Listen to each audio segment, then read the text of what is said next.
They said she was taller than most men, stronger than any wild horse, and as quiet as the desert night. But when she spoke, even the coyotes went silent. Her name was Tala, a woman of the Apache Plains. They called her the Giant Girl of the Red Mesa.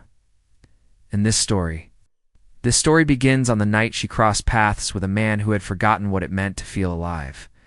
The desert was breathing that evening, slow, deep, and restless. Sand whispered against the fences of a lonely ranch. And somewhere, far beyond the hills, thunder rumbled like a promise. Elias Ward sat by his fire, just watching the flames dance. He'd lived alone for 6 years, ever since his family was taken in a raid that left the town divided and his heart completely hollow. He didn't blame anyone anymore, not even the Apache who had once been his enemies. But he didn't speak much either. He just spent his days tending cattle, fixing fences, and listening to the wind, the only companion that didn't ask questions. That night, when the fire crackled low, he heard footsteps. They were soft at first, then heavier, deliberate. He reached for his rifle, his muscles tensing, and then he saw her. A tall figure stepping out of the darkness, wrapped in a tattered shawl, her face painted with dust and sorrow. In the firelight, her eyes glowed like amber. "I'm starving," she said, her voice deep, tired, and trembling. Elias hesitated, his hands still on his rifle. "Food?" he asked, his own voice rough from disuse. She shook her head slowly. She whispered, "I'm starving." For a man, the words hung in the air like a spell.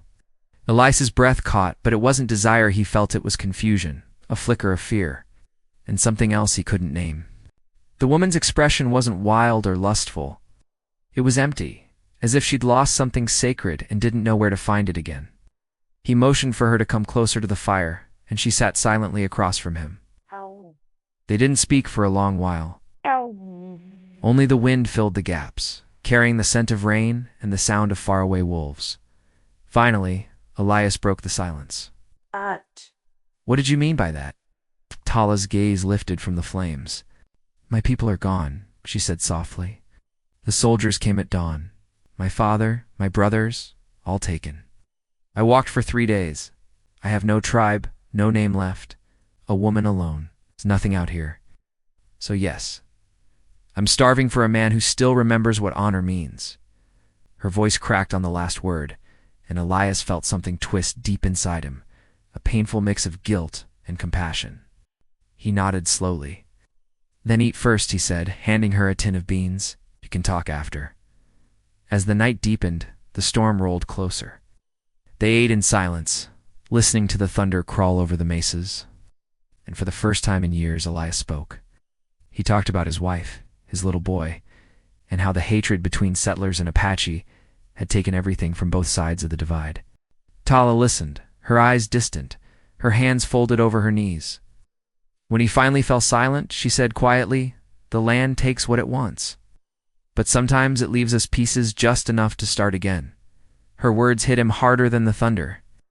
By dawn, the rain came down in sheets. Elias offered her a place in the barn, but she refused. "The spirits of the lost don't sleep under roofs," she said. Instead, she stood out in the rain, her face lifted to the sky tall, unyielding. A silhouette carved by sorrow and strength. Elias watched from the porch, and for the first time in years, he felt something flicker inside him. It wasn't love, not even hope, but the faint, steady pulse of life returning. He walked out toward her, his boots sinking in the mud. "Stay here," he said. "Help me with the horses, the cattle. You don't have to wander anymore." She turned her head slowly, rain streaking down her cheeks like tears. "Why?" she asked. "Because," he said softly, "I think we've both had enough of ghosts." Days turned into weeks. Tala worked beside him, silent but steady. She could lift hay bales twice his size, mend fences faster than any ranch hand he'd ever hired, and calm a wild stallion with just a gentle touch and a soft word. At night, they sat by the fire, speaking little, letting the warmth fill the spaces that words couldn't. One evening, as the sun bled over the horizon, painting the sky in shades of orange and purple, Elias caught her humming an old Apache lullaby. It was hauntingly beautiful, a song of both loss and rebirth. When she finished, he said quietly. It sounds like something dying. She looked up, a small, sad smile on her lips. No, she said, it's something being born. But peace in the desert never lasts. A group of riders came one morning, men from the nearby town. They saw her working on the ranch and spat in the dirt, their faces twisted with hate. You're keeping one of them here? Their leader sneered. After what they did? Elias stood firm, planting himself between them and Tala. She's not one of them, he said, his voice hard as stone. She's one of us now. They didn't listen. They just rode off, muttering threats under their breath. That night, Elias woke to the smell of smoke. He looked out and saw a hellish glow on the horizon. The barn was burning. By the time he reached it, Tala was already inside, her silhouette framed by roaring flames, pulling the terrified horses free. Her clothes were scorched, her face blackened by soot. When the flames finally died down, she collapsed in his arms, barely breathing. Elias carried her to the porch as the rain began to fall again, as if the sky itself wept for them.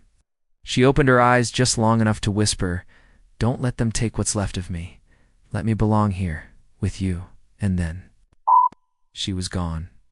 He buried her at dawn near the red mesa, where the sun hit the earth like fire. He marked her grave with a simple stone, and on it carved the words, "She belonged to no tribe, only to the wind." For years after, travelers passing through would say they'd seen her, a tall figure walking the ridge at dusk, her shawl trailing in the wind. Some said she was still guarding the ranch, others that she was still wandering the plains, searching for peace. Elias never left the ranch again. He kept her memory alive not with words, but with kindness, feeding the lost, sheltering wanderers, and refusing to judge where they came from. Sometimes the ones we call wild are the ones who carry the gentlest hearts, and sometimes the ones who've lost everything are the ones who teach us how to live again. If this story moved you, if you felt the wind of the plains and the ache of two lost souls finding peace, subscribe to Wild Tales Storytelling, where every whisper of history still has a heartbeat. Thank you for listening.